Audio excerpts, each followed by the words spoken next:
하나님 말씀 신약성경 사도행전 28장입니다. 28장 30절 31절 말씀 제가 봉독하겠습니다. 바울이 온 이태를 자기 셋집에 유하며 자기에게 오는 사람을 다 영접하고 담대히 하나님 나라를 전파하며 주 예수 그리스도께 관한 것을 가르치되 그 많은 사람이 없었더라. 아멘. 본문 말씀을 가지고 우리가 써야 하는 사도행전 29장이라는 말씀으로 하나님 말씀을 증거하겠습니다. 사도행전이 다른 성경들과 뚜렷한 차이점이 있다면 끝마무리 부분이 다르다는 거예요. 다른 성경은 끝마무리 때에 인사나 축복으로 끝이 나지만 사도행전은 잘 나가다가 갑자기 끝이 나버리는 겁니다. 마치 영화가 중간에 뚝 잘리는 것처럼 그렇게 갑자기 끝이 나서 사도행전을 읽다 보면 이거는 마무리가 아직 안 된 것 같은데 라는 느낌이 드는 거예요. 다음 장 사도행전 29장을 쓰고 거기다가 충분하게 사도행전의 뒷이야기를 기록해 놓을 만도 한데 그런 내용이 없다는 거예요. 만약에 사도행전 29장을 쓰라고 그러면 이렇게 쓸 수 있겠죠. 사도 바울이 로마에서 순교하는 장면을 적나라하게 써놓을 수 있어요. 사도 바울로 인해 로마라는 나라가 기독교를 아주 크게 받아들이게 됐다라는 내용도 쓸 수 있는 거지요.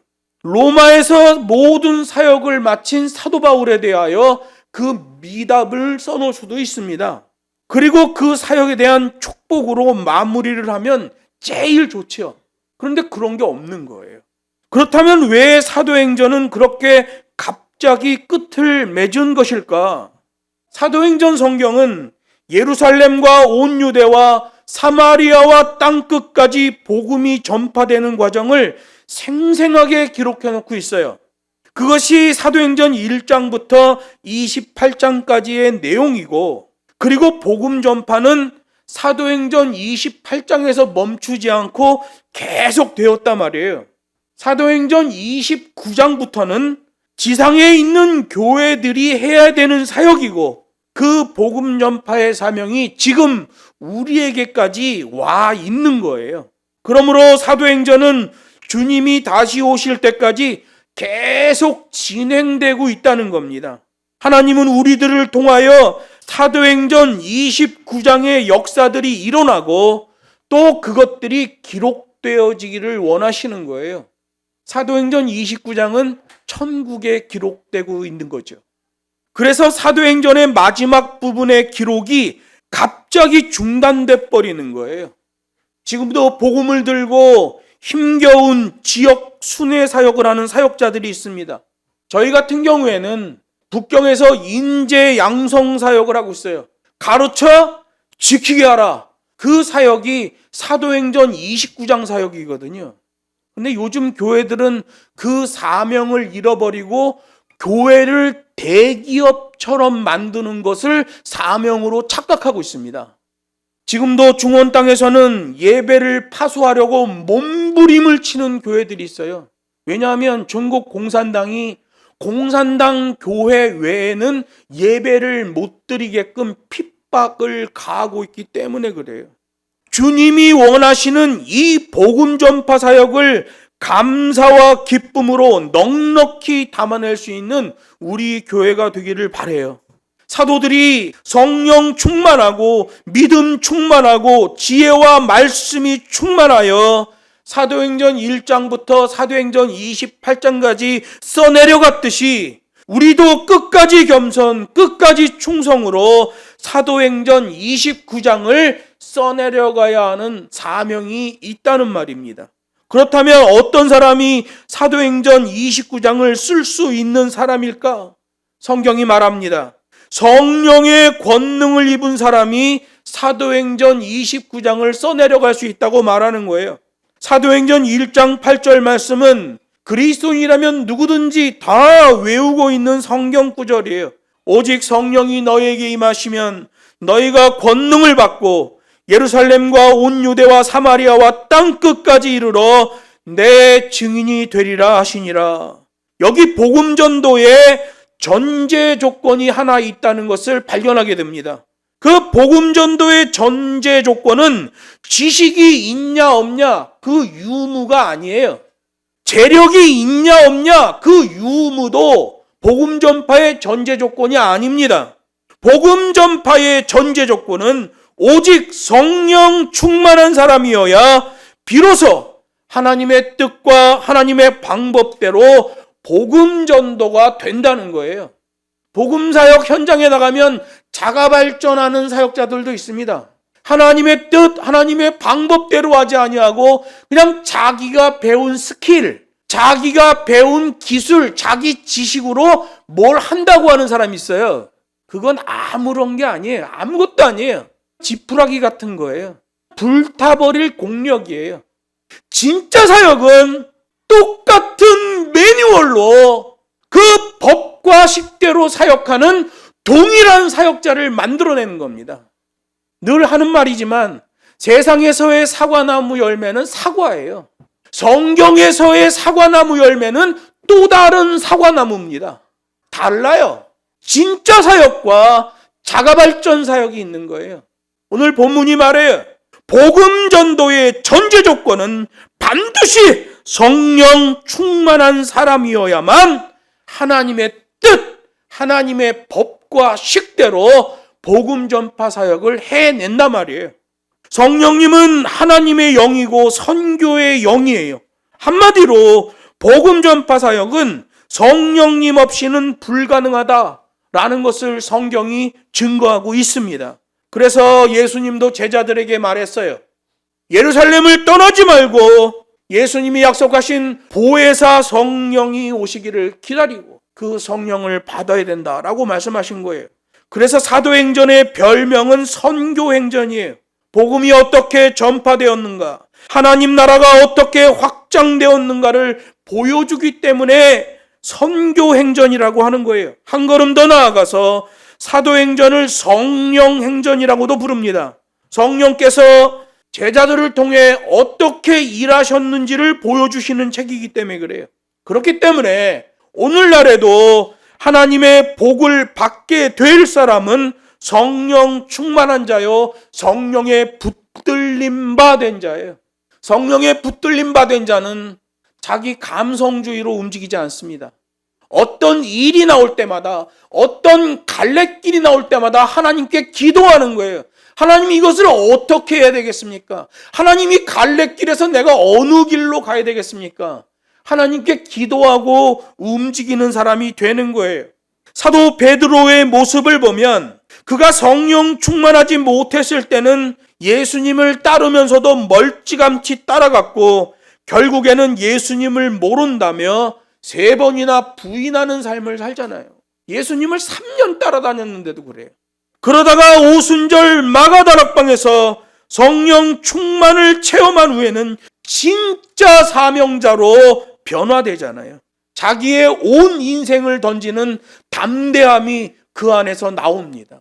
여러분, 그래서 사명에는, 복음과 진리에는 발 빼는 작업이 없어요. 가끔 선교지 현장에서 어떤 일 프로젝트를 하자고 그러면 그건 너무 힘들지 않아? 그건 너무 멀리 가는 거 아니야? 발 빼는 선교사들이 얼마나 많은지 몰라요. 자기 생각에 묶여 있는 거죠. 그 사역 아니에요. 이벤트죠. 사연을 만들어내는 일일 뿐이지 사역이 될 수가 없죠. 여러분, 진리는 발 빼는 작업이 없습니다. 그래서 자기의 온 인생 온몸을 던지는 진짜 사역을 하는 사역자는 딱 눈에 보입니다. 어느 때 저 사람은 매뉴얼에 의해 움직이는구나. 그때 진짜 사역자는 걸 알게 되는 거예요. 베드로의 그 변화의 기간은 며칠밖에 안 되는 극히 짧은 기간이었어요. 매사에 성급하고 헛발질을 해대는 이 짱돌 같은 베드로가 놀랍게 변하여 예수님의 복음을 진짜 배기로 증거하는 복음 전도자가 됐단 말이에요. 무엇이 베드로를 그렇게 만들었는가? 갈릴리 바다에서 어부 생활을 하다가 예수님을 만난 베드로, 일평생 고기 잡는 어부로 살 뻔했는데 그런 베드로에게 예수님을 만나는 사건이 벌어졌단 말이에요. 그 일생일대에 복 중에 복이죠. 그것보다도 더 큰 복은 오순절 성령 강림 현장에서 베드로가 성령을 체험한 거예요. 그래서 복음서에 나오는 베드로와 사도행전에 나오는 베드로가 전혀 딴판의 사람인 것처럼 보이기까지 한단 말이에요. 성령을 체험했냐, 성령을 받았냐 안 받았냐, 이게 굉장히 중요한 거거든요. 성령을 받은 자는 해딱해딱 자기 감성주의 그런 게 나오지 않습니다. 절대로. 성령은 하나님의 말씀을 생각나게 하고 그 교회가 어떻게 움직여야 되는지, 그 성도가 어떻게 하나님의 법과 식대로 가야 되는지를 인도하시는 영이에요. 그런데 오순절주의 그런 교단에 가보면 성령 충만하면 펄떡펄떡 무슨 방언한다고 그러고 뒤집어지고, 그다 가짜입니다. 요즘은 신사도주의가 그런 짓을 하죠. 가짜입니다.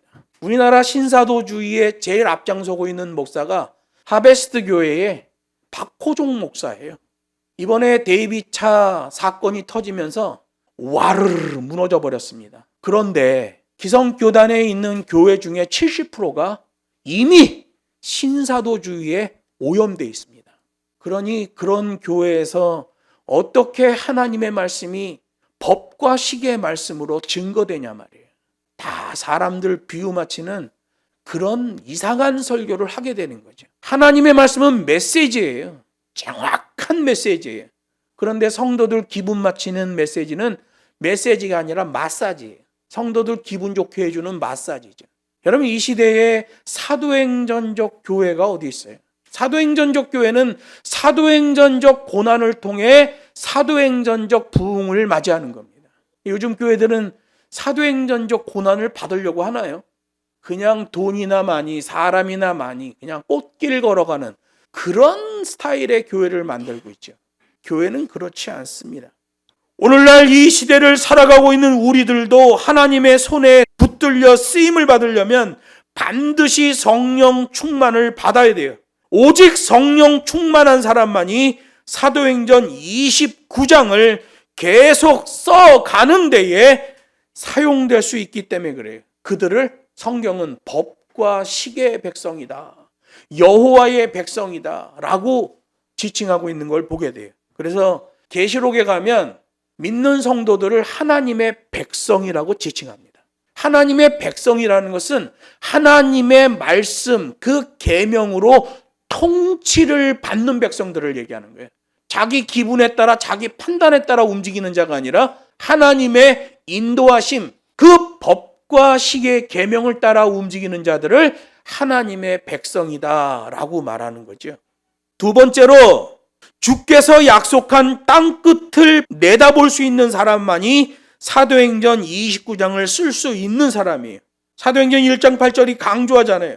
성령이 임하시면 권능을 받고 예루살렘과 온 유대와 사마리아 땅끝까지 이르러 예수의 증인이 될 수 있다고 말해요. 여기서 중요한 것은 성령이 임한 사람은 땅끝까지 바라볼 수 있어야 된다는 말씀이에요. 핵심 스팟은 예루살렘이죠. 당시 유대의 수도가 예루살렘이잖아요. 그러니까 제일 먼저 언급하는 게 예루살렘, 핵심 스팟, 거기부터 말합니다. 그리고 전체적인 의미에서 온 유대도 말합니다. 그리고 사마리아를 말하는데, 사마리아는 배타적 구역이죠. 유대인들이 가기 싫어해. 거기에 대해서는 배타성을 느껴. 왜? 사마리아는 시리아에 혼혈이 일어났기 때문에 사마리아 사람들을 싫어해요. 그런데 거기도 선교 현장이라고 하나님이 말씀하셔요. 그러면 땅끝은 어디인가? 예루살렘, 온 유대, 사마리아 다 정확한 구역이 있잖아요. 그런데 땅끝은 구체적이지가 않아요. 너무 광범위해요.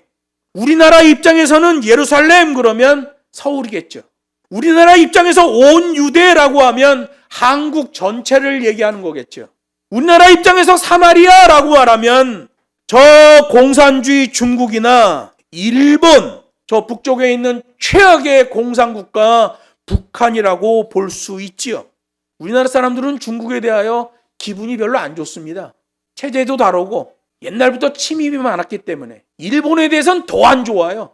일본은 아주 와서 제국주의로 우리나라를 다스리고 많은 사람을 죽였기 때문에 저 북한은 뜨거운 감자죠. 생키지도 못하고 뱉지도 못하고 같은 민족이니 끊어내지도 못하고 끊어내지 못하는 입장에서 보면 저 하도 못된 짓을 하고 요즘은 또 오물을 갖다가 막 날려버려요. 그 왜 그러는지 모르겠어요.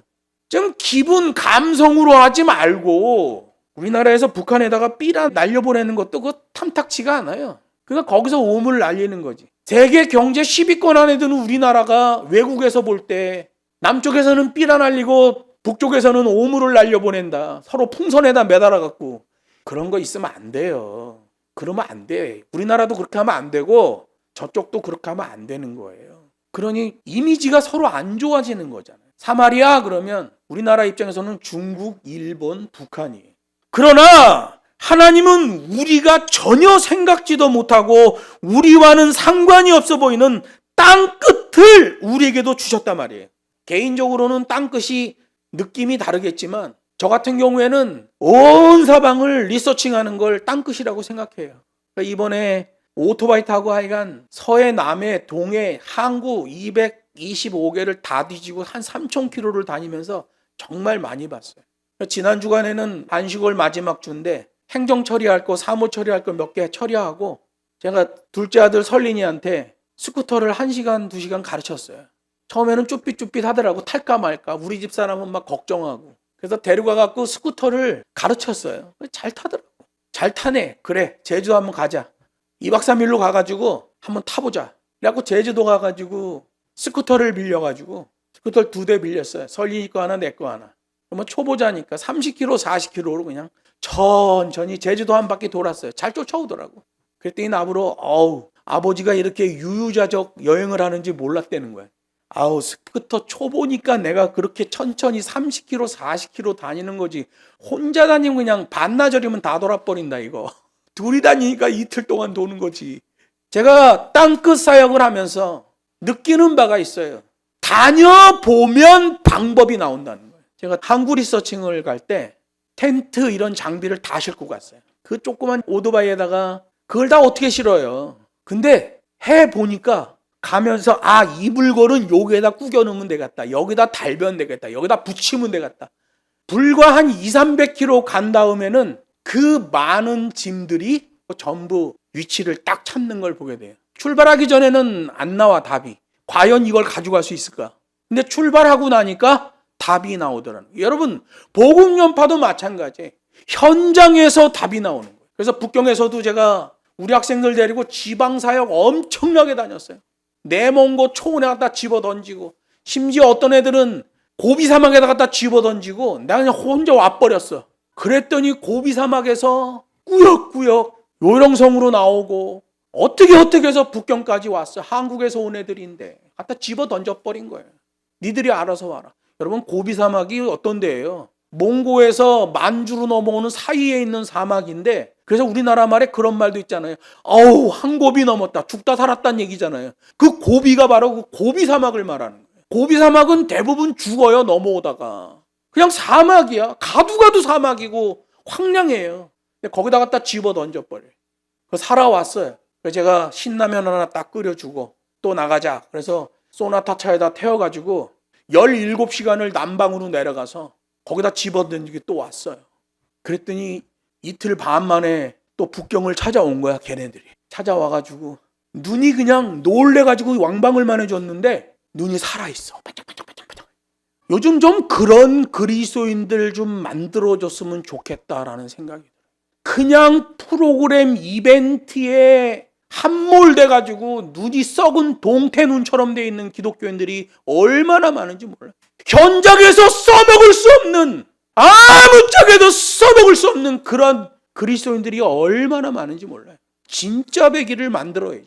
현장에 나가면 답이 나온다. 사도 바울의 땅끝은 로마가 아니었어요. 로마서 15장에 보면 사도 바울이 서바나로 가겠다라는 말을 합니다. 서바나는 지금으로 얘기하면 스페인을 얘기하는 거예요. 당시 사람들은 스페인이 땅 끝이라고 생각했던 거예요.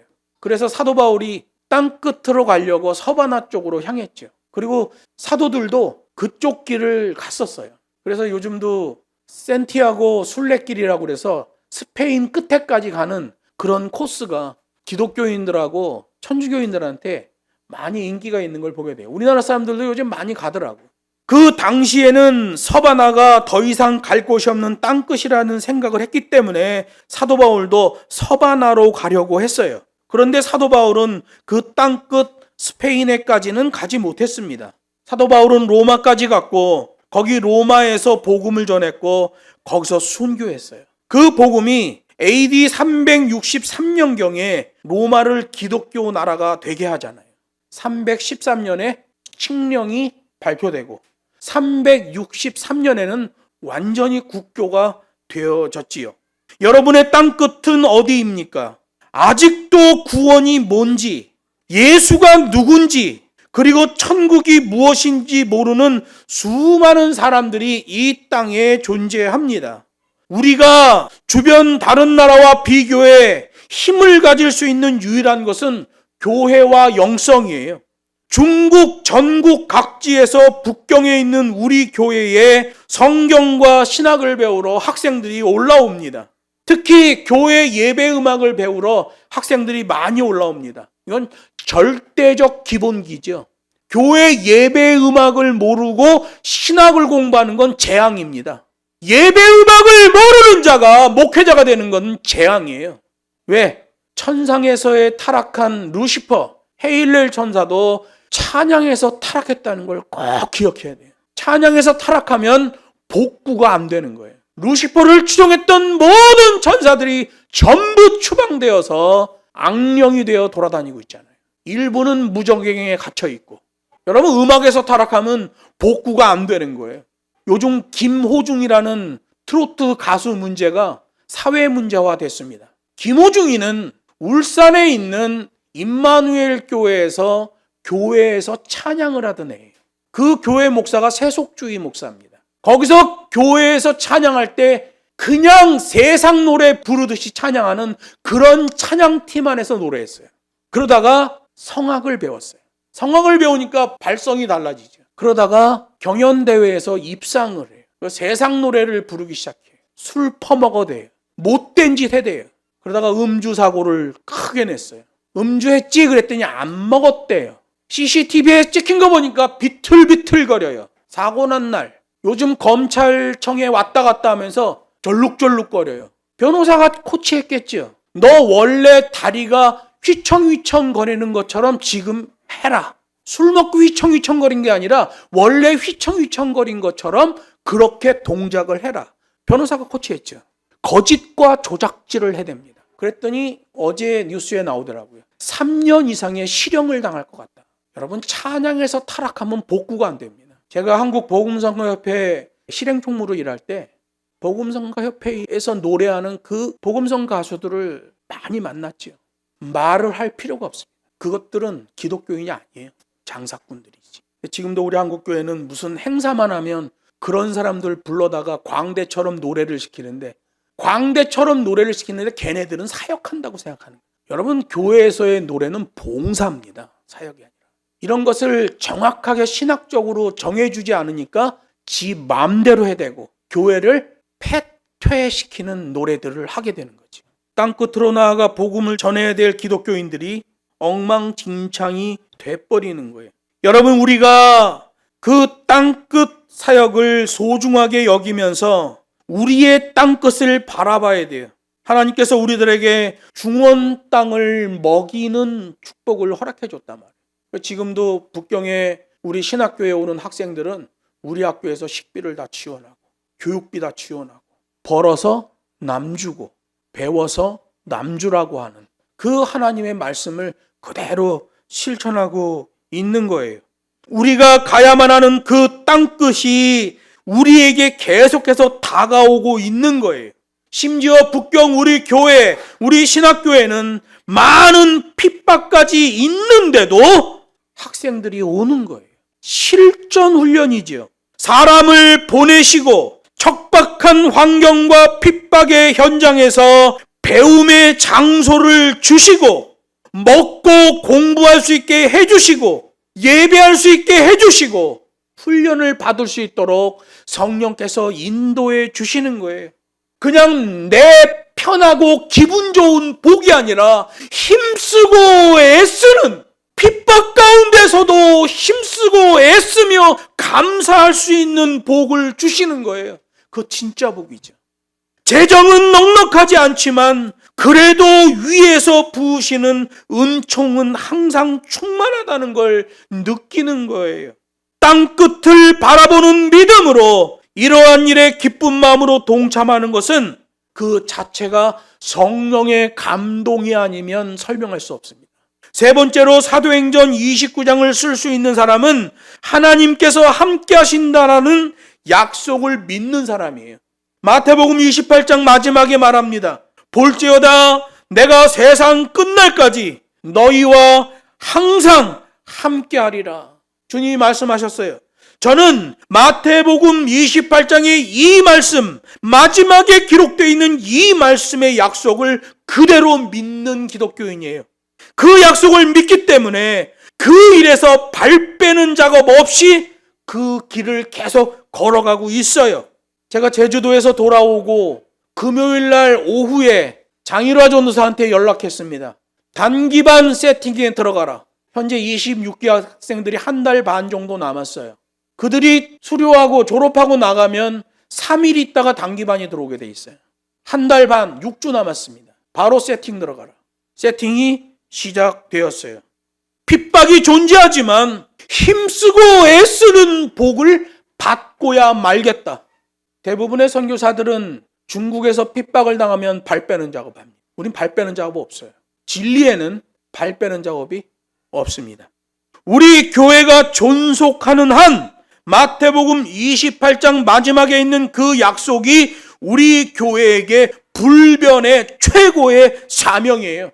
땅끝을 상대하며 열방과 민족을 그리스도의 제자 삼는 교회. 이건 우리 교회가 있는 한 절대로 안 바뀌는 우리 교회 표예요. 교회들은 목사의 욕심을 매년 표어로 내겁니다. 그러나 우리 기독교는 목사의 욕망을 표어로 만드는 종교가 아니라 하나님이 명하신 사명, 오로지의 사명 그거 하나로 가는 게 기독교 교회고 그 교회가 끝날까지 변질이 일어나지 않는 거예요. 그 약속이 믿어지면 어디든지 갈 수 있고 못할 것이 없으니 모험적인 신앙 도전하는 용기가 나와지는 거지요. 미국에서 한 어린 소녀가 선교 사역을 위한 부름을 받아 그에 따른 준비를 하고 있었어요. 그 자매는 대학에 들어가 간호학을 전공하고 중국 선교사가 되려는 그 결단을 했어요. 그 자매가 선교사로 지원하고 건강검진을 했는데 안타깝게도 심장병이 발견되어서 선교사 파송이 무산되고 좌절되었지요. 그 자매는 간호학을 전공한 것 때문에 로스앤젤레스 근방의 병원에 취직해서 간호사로 근무하고 있었어요. 그런데 그 마음에 선교의 열정이 계속 일어나는 거예요. 얼마 후에 한 선교 대회에 참가하게 되었고 거기서 중국 선교를 놓고 기도하는 또 다른 자매를 만나게 된 거예요. 놀랍게도 그 자매는 간호학을 전공하고 간호사로 일하고 있는 자매예요. 이 심장병 자매랑 똑같은 케이스죠. 그 간호학 전공 자매가 말합니다. 저는 중국에 파송되기 위해 부족한 자금의 후원만 받으면 됩니다. 라고 말한 거예요. 그 심장병 때문에 중국 선교가 좌절된 자매가 이렇게 얘기합니다. 그럼 우리가 서로 동역자가 됩시다. 나는 이곳에 직장을 다니며 당신에게 선교비를 지원하겠습니다. 내가 받는 월급의 절반을 매월 당신에게 보내드리겠습니다. 당신은 중국 선교를 위해 최선을 다해 주시기 바랍니다. 이렇게 두 사람이 선교에 대한 합심이 이루어진 거예요.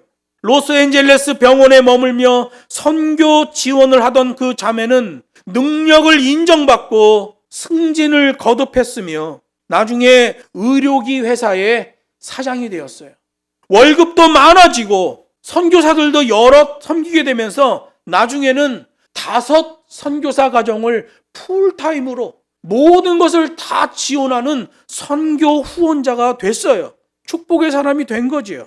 성경의 가르침대로 배워서 남주고 벌어서 남주는 축복의 사람이 된 거예요. 비록 본인이 직접 전국 선교에 나가지 못했지만 자기 월급의 절반을 떼어서 선교사를 후원하는, 정말 벌어서 남주는 사람이 됐고 배워서 남주는 사람이 된 거예요. 이런 사람들이 사도행전 29장을 써내려가는 사람이에요. 말씀을 맺습니다. 하나님은 오늘날에도 베드로와 바울, 그리고 사도행전에 나오는 여러 사명자들과 같은 영혼 구원 사역에 쓰임받을 자를 찾고 계셔요. 우리 모두가 그 거룩한 사명에 쓰임받을 수 있어야 돼요. 사도행전의 사명자들처럼 모험적인 신앙 도전하는 용기로 쓰임을 받아 사도행전 29장을 써내려갈 수 있는 그 축복이 우리 앞에 와 있단 말이에요. 그걸 담아내려면 성령 충만하여 법과 식대로 매뉴얼대로 움직이고, 준비는 철저히, 훈련은 가혹히, 전투는 치열히, 그리고 무대 뒤로 조용히 사라질 수 있는 사명적 용기를 가져야 돼요. 모험적인 신앙, 도전하는 용기, 실천하는 영성. 우리 교회의 모든 지체들이 성령 충만하여 하나님의 손에 붙들리고 사용되는 그 복으로 충만하길 주 예수의 이름으로 축복합니다.